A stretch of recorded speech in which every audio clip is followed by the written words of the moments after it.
To adjust anything, bro. I'm right here. If you need more light, let me know. Is this good? It's fantastic. Perfect. Let a few more people log on and we're going to get into it. No doubt, no doubt. So where you at? You in Chicago? You in Detroit? Where you at again? Indiana. Ooh, I love it. Midwest, baby. I ain't Yes, never, sir. but I would love to come out there for the people. You said you never been out here? Never been out to Indiana, man.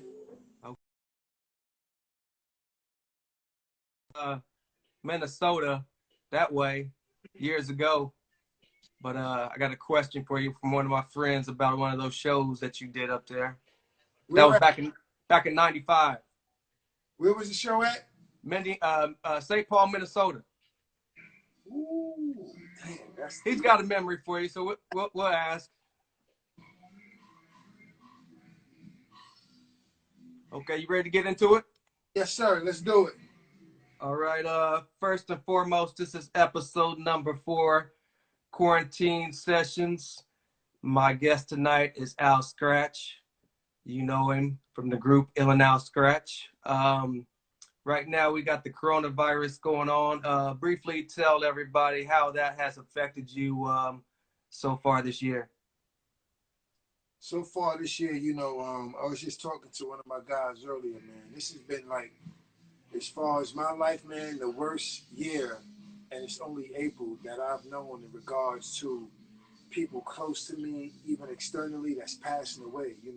Years ago, when I made and wrote "We're My Homies," I never thought that it would be so more appropriate than what the times that we are living in right now today, man. So it's impacted and affected me personally, and also externally, people that I know within the hip hop community, even people in my family and just extended friends abroad, outside, on continents, tremendously, man. So this, to me, this is something that's the most impactful thing that I've ever witnessed in my life, and it's just very, I don't even know what word could describe it, but it's just horrible, man. That's how I could put it, because I've lost a lot of people, man, just close to me personally.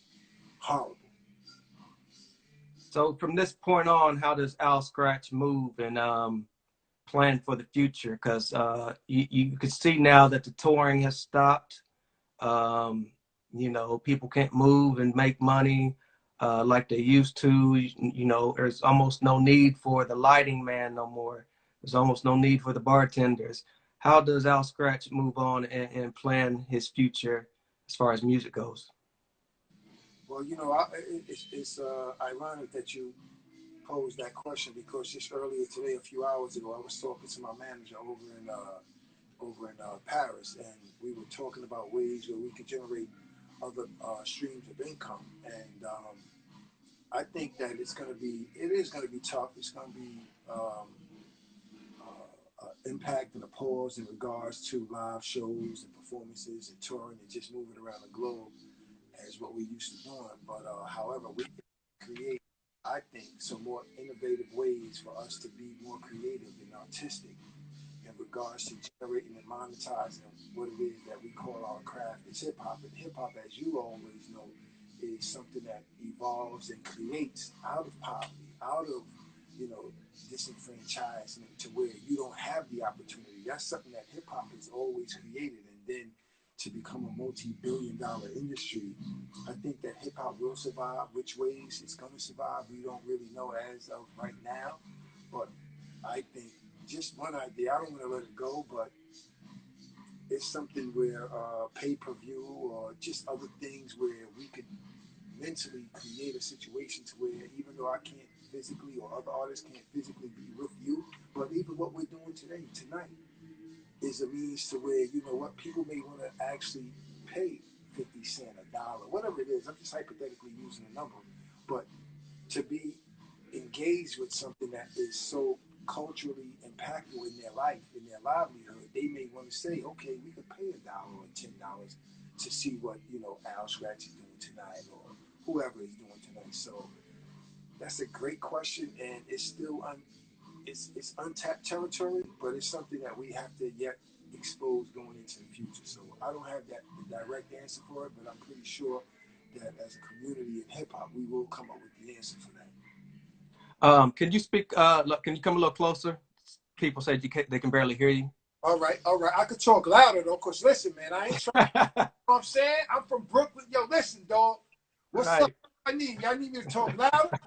That's good. All right. That's what's up. Let's go.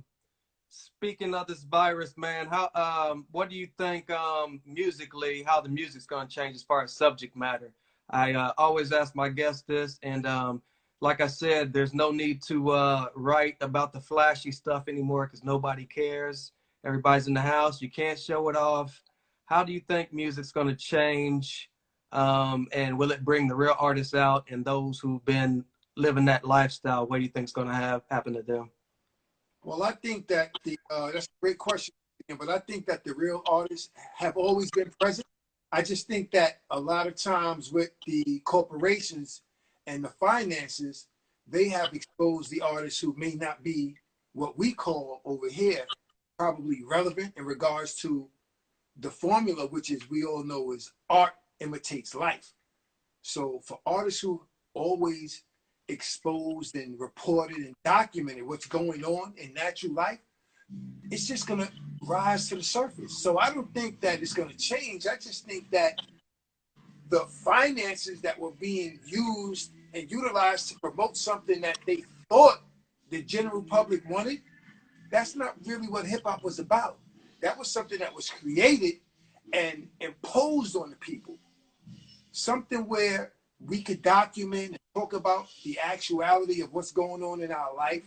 It's like with the movies. People want to see in the movies what happened over there in real life. Documentaries are like the highest viewed films and pieces of art that are ever, consumed by viewership because it tells the truth. It tells you about a time where you may not have been a part of, but you're interested in knowing what happened over there. So art imitates life. Whenever life imitates art, which I think what was going on in the industry as a whole, not just hip hop, but life imitating art and people acting and think, oh, show this money. That's not really the truth.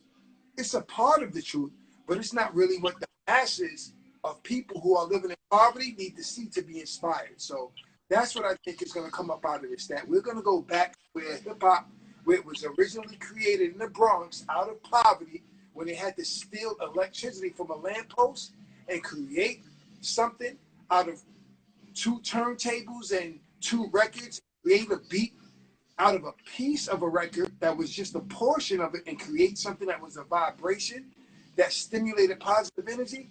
That's where it's going back to, but it's always been there. It's just haven't been exposed with a telescope. Dope. Let's get a little bit into your history. Where were you born and raised at? Al Skratch, born in Brooklyn, Bed-Stuy, do or die, raised uptown Manhattan, Harlem, Washington Heights. And, my hip hop history is that where I was exposed at a very, very young age to something that was another part of some musical input in my brain that was new, innovative, and different. So it was always a mystique and intrigue about, ooh, what is that? How do they do that? Even though, R&B, slow jams, gospel, whatever it was that my mom, my sisters, my brothers were listening to, James Brown in the house, I had that feeling of what it was. But then this rap thing was more fast talking verbalization of things happening currently with what I saw as a child going on in my neighborhood. So that's what introduced me into hip hop. Brooklyn, that's why Brooklyn Uptown Connection, Buck, Buck, Buck from Al Skratch, the group that's why the acronym is Buck, because it's the Brooklyn Uptown Connection. And just based off of those scenarios in our environment, life is what allowed me to adapt into this hip hop community and culture. You were talking about listening to music back in your house. Who were some of the influences that influenced Al Skratch back in the day? As far as mainstream artists or as far as hip hop artists, what are we talking about? Let's go hip hop. Oh man, hip hop. It's just so many, man. I mean, I'll start with the beginning, man. I'll start with people like Cool Mo D, Grandmaster Caz, LL Cool J, Cold Crush Brothers. There's just so many, man. Redman, Method Man, Nas, AZ, Prodigy, Havoc, Mob Deep, KRS-One, The Teacher, Big Daddy Kane. The list goes on and on. See, what happens is it's kind of like when you go to school and you have 7 classes and you have these 7 teachers. But imagine going to school and you got 100 teachers. And you go into a school where you love to be in school. And in class, you're getting a different lesson, a different perspective on what it is you're learning about, which you can apply to life as you exit out of the school. So there's just so many influences that I nod my head and tip my hat to, because all of those artists inspired me. And even the ones, my contemporaries, and even the ones today, every artist inspires me. Not just hip hop. I'm talking about Miles Davis, you know, Al Skratch. What do I love? I love jazz. I love gospel. I love music. See, music is the universal language to me that I can incorporate every aspect of my life. You know, everything is not hardcore. Everything ain't smooth. Everything ain't gospel. But as emotional human beings, we have those different aspects in our life that we can apply at those given times. And that's what music does. It speaks to you in volumes to where the language is universal, no matter what country or continent you're in. A lot of people don't know that you were a DJ before an MC. Is that right? That is correct. Yes, indeed. Salute to all DJs out there going live. It's crazy right now.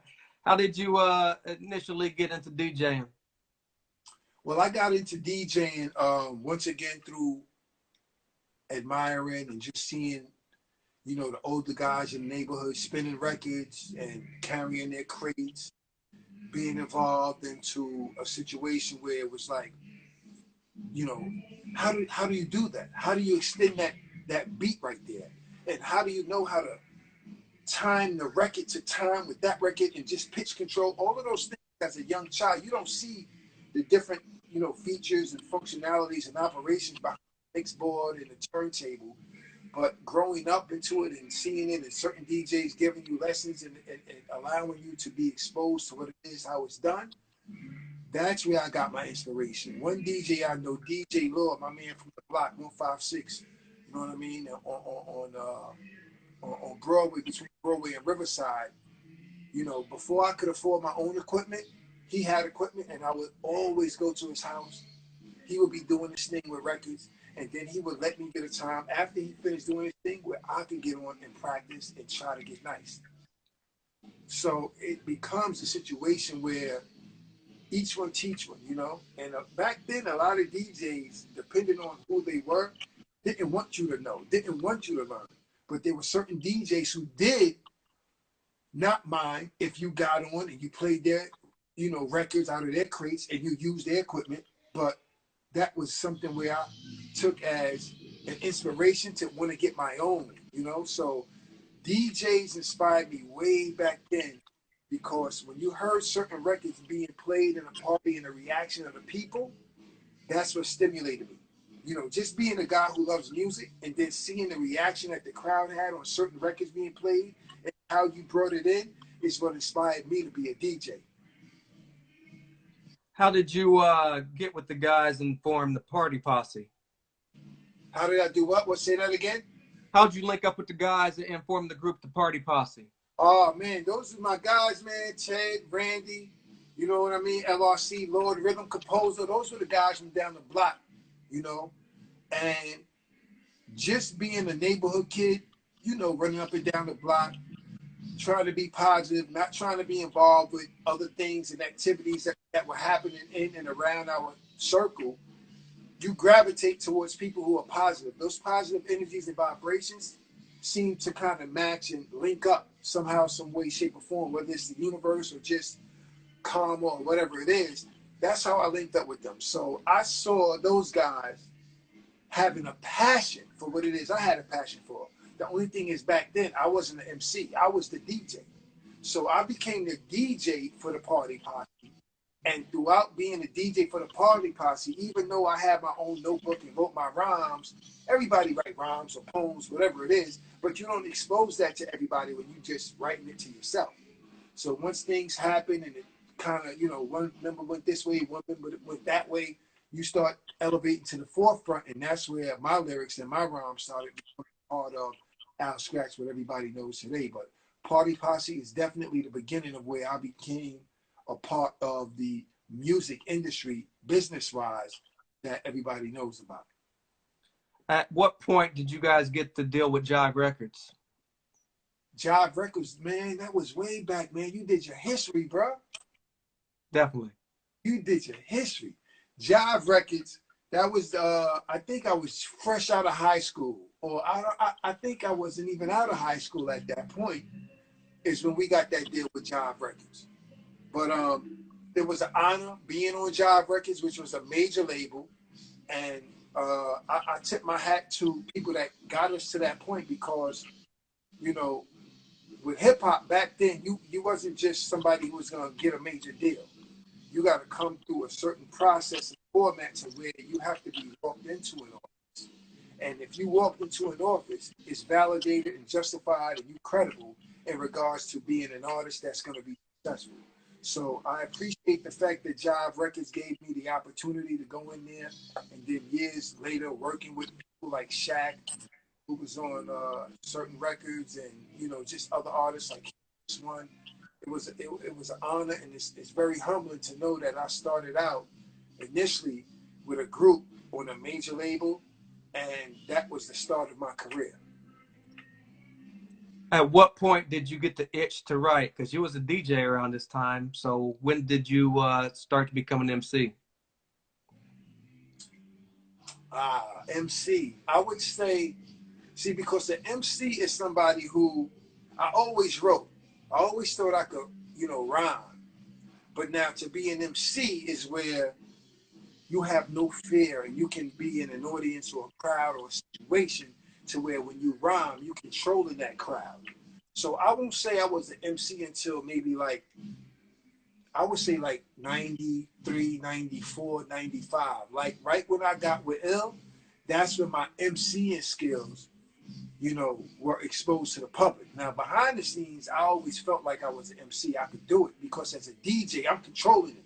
1, 2, as we continue on, this is Al Skratch. It's a new joint by my man, and then I let it go. But as far as putting words and rhymes together in the rhythmic form, where people can understand, I can control their temperament, or, you know, how they feel about what it is I'm saying, that was like where my homies, that was like 93, 94, 95. That's where I was like, okay, now you're an MC.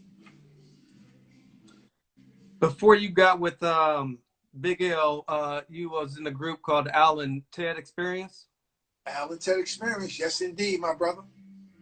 So that derived from the Party Posse, right?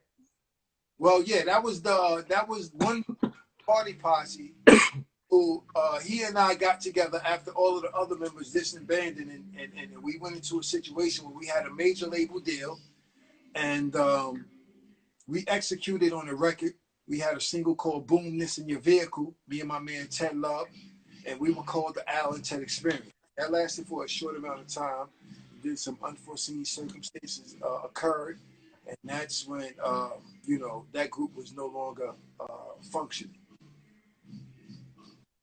So at this point, you become a solo artist? Now, at this point, I'm in the studio, continuously in the studio. I'm in Trackworks, which is soundtrack recordings in Manhattan, New York City, in the Chelsea area.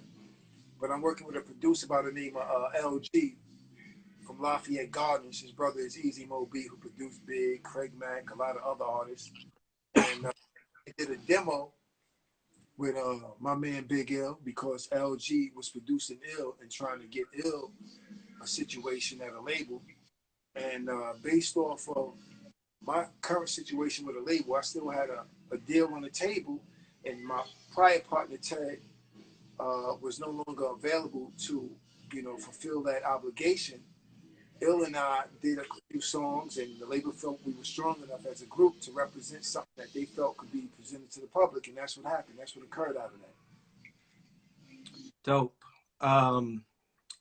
Give me that process. Like you came in on one of the best eras of hip hop around 93, 94. What was that creative process like to make that album, your debut album? Oh man,